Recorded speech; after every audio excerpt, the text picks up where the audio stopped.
Here are 3 unconventional ways I budget as someone who has consistently budgeted every single dollar for the last 7.5 years. Number 1, it's okay to go negative and overspend in my categories. I would say the first 5 or 6 years of budgeting, I would be negative in at least one category every single month. A lot of times we give up budgeting because we see overspending as a failure and it's easier to just ignore the numbers altogether. But what you really need to do is set the right systems in place. I keep a month of expenses inside of my checking account as a buffer in case I do overspend. It helps me make sure if I overspend, I know that I can still cover my credit card bill in full and I'm not overdrafting my checking account. It's just important to set up systems in place to kind of save yourself from yourself. Number 2 is I budget around my spending habits while focusing on behavior changes in fun ways. This kind of goes along with number 1, but instead of beating myself up for going over my grocery budget every single month, maybe I just need to increase my grocery budget. And if I really want to lower that cost, I would just do a 1-month challenge to keep my bill under a certain amount. So that way it's like a fun competition with myself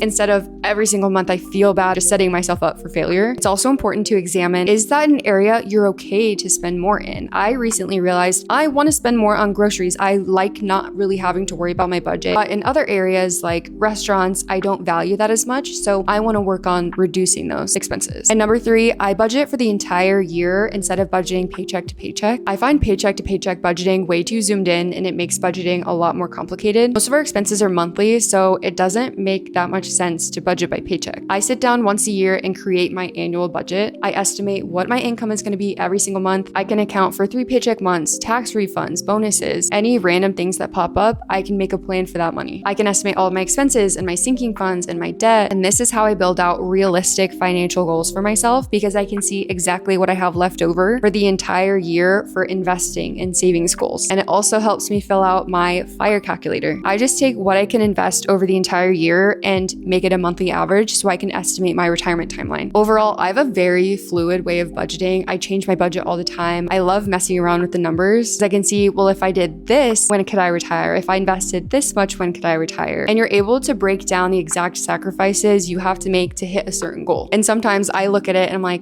that's not worth it. I'd rather go on this trip. Plus, it's just fun to be able to say, I spent $4,131.99 on groceries in 2024. I only spent $850 at restaurants. That's crazy.